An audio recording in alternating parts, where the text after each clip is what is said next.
If you have inflammatory bowel disease, Crohn's, ulcerative colitis, or any kind of gut issue, chances are you may have been told to avoid red meat.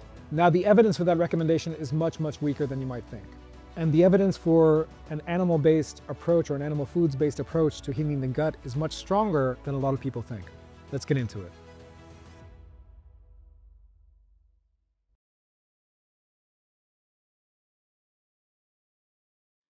Hey everyone, so I want to take a moment just to thank you for your support for the channel. We've really been able to do a lot with very little support over these previous months. We'd like to do a lot more, but in order to do that, we really need to grow our audience. So my humble request for you is to please like, subscribe, maybe share this video with others who you think need to see it. Thanks so much. My name's Samir, and I'm a PhD in anthropology, and I'm also a health coach. My own autoimmune reversal involved a significant dietary shift away from the vegan and vegetarian diets that I've been following for decades and towards a more meat and fat-based approach. Now, I want to apply that same framework to inflammatory bowel disease today, because the truth is that in terms of autoimmune diseases, when it comes to inflammatory bowel disease, that's probably where we have the most confused and confusing advice. And I believe that most people with inflammatory bowel disease are just getting the wrong information. Now, let's start with where the anti-meat advice comes from, because understanding the origin will help us understand why it's probably not applicable.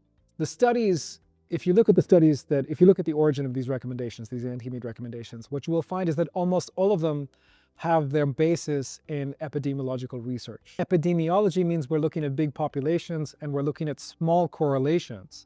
So what you'll find in some of these papers is that, populations that ate, a little bit more meat tended to have, 5 or 10 or 15% higher incidence of inflammatory bowel disease. Now, when we actually look at the data, we say, okay, that's not enough of a change. That's not enough of a change in relative risk for us to even say that the change in diet was what was doing it. In other words, we can't assume that it's the meat that's causing the problem. There could be things that are completely unrelated to the meat consumption. So just to give the most obvious example, in the 1970s and 80s, where most of this data was collected, or 1970s, 80s, and 90s, people were being told to avoid red meat if they cared about their health, right? So therefore, the people who are avoiding red meat are also doing other things. Maybe they're going to the gym more, they're not smoking, they're not drinking. How do you separate those things? How do you sort of adjust for these confounders? The answer is you simply cannot. And adjusting, of course, has its own problems, because in science, we should report the data we see, not make up data that we don't see. Adjusting is about, it's fancy math to try and compensate for variables that can never be compensated for. So when we see these epidemiological data points, we really can't put much stock in them. So epidemiology, it can demonstrate some weak correlations. Correlation can never prove causation. You need to do that in the lab with studies and so on. And none of the relationship between meat and disease of any kind, to be honest, but especially inflammatory bowel disease, has been proven in a lab, has been proven through those kind of experiments. So some of this data is even worse in that it groups together ultra-processed meat. So in previous videos, we talked about processing as a term that's problematic because it could just mean cooking, it could just mean smoking. But when I'm using this term ultra-processed animal foods, I mean things that you can't do at home, like things that are made in a factory, things that are just kind of gross, all kinds of added fillers and so on, added nitrates and so on, added seed oils, sometimes added breading and other things, right? If you look at sausages, sometimes they have wheat as fillers in sausages, etc. So sometimes you'll find data that really, especially bacon, for example, you'll find data that really skews high in terms of a correspondence, in terms of a correlation between bacon consumption and some of these autoimmune diseases. But yeah, like I say, what is counting for bacon? It's not traditionally cured meats and so on. These are ultra-processed foods. So if you have the recommendation to avoid ultra-processed foods, I can agree with that, right? That doesn't include all processed meats, by the way, but some.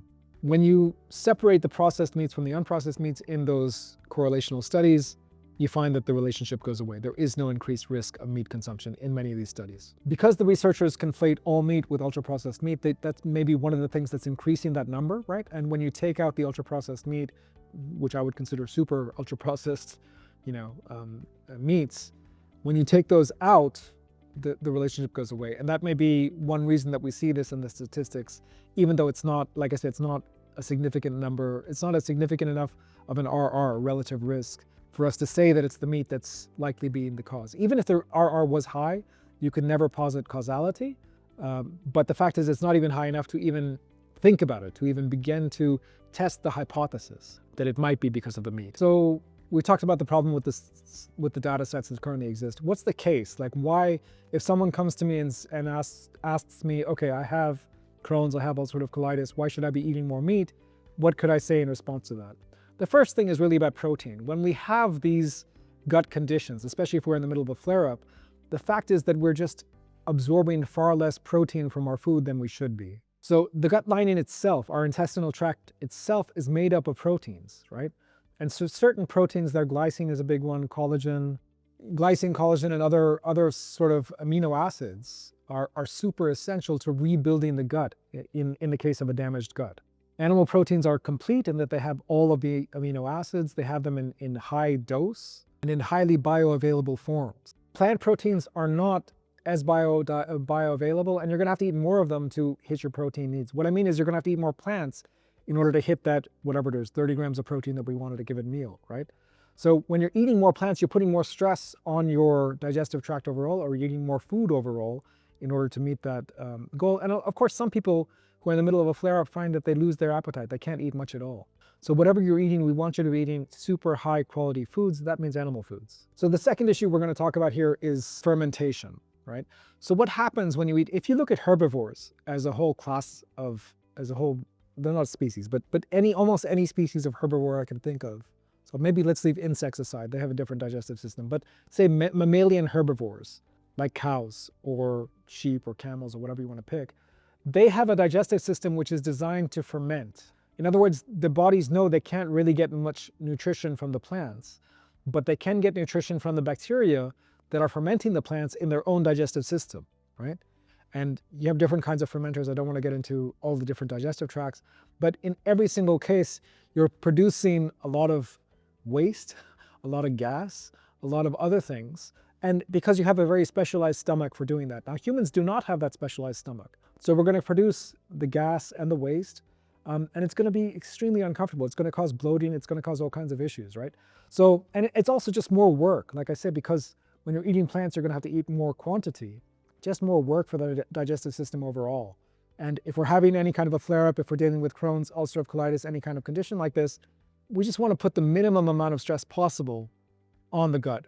Animal foods produce minimal fermentation residue, right? They are mostly or entirely digested in the small intestine, in the upper parts of the intestine, so they don't cause that gas and bloating. That's why animal foods will always be better for people suffering from Crohn's and ulcerative colitis than plant foods. The third thing I want to mention here is the idea of fat-soluble vitamins, right? So we know that vitamin D deficiency in particular is endemic in Crohn's and UC patients, right? Vitamin D deficiency is a big problem. But also vitamin K, vitamin E, like these are things that we're probably not getting enough of. Even healthy people aren't getting enough of. And the fact is that plant foods are deficient in this. Plant foods don't have bioavailable vitamin A. Plant foods don't have much vitamin D, vitamin E, vitamin K2, all these kind of things, right? So if we're concerned about micronutrients, if we're concerned about getting enough vitamins, especially fat-soluble vitamins, we need to make sure that we have a diet that's very high in animal foods. Now, there is some nuance here. Not every animal food is appropriate for every person during a flare-up, right? Dairy in particular is something we find can be problematic. I mentioned ultra-processed meats, probably best avoided for a lot of people. Heavily spiced foods, that's also best avoided for a lot of people.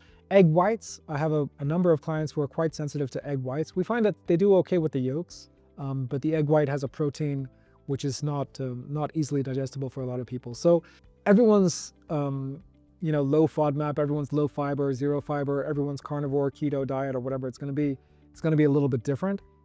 That's why it's important to work with an expert. So once we're no longer in active flare-ups, we can reintroduce foods if you want, right? And we need to understand the range of foods that can be reintroduced. So reintroduction has to be done very, very carefully, very slowly.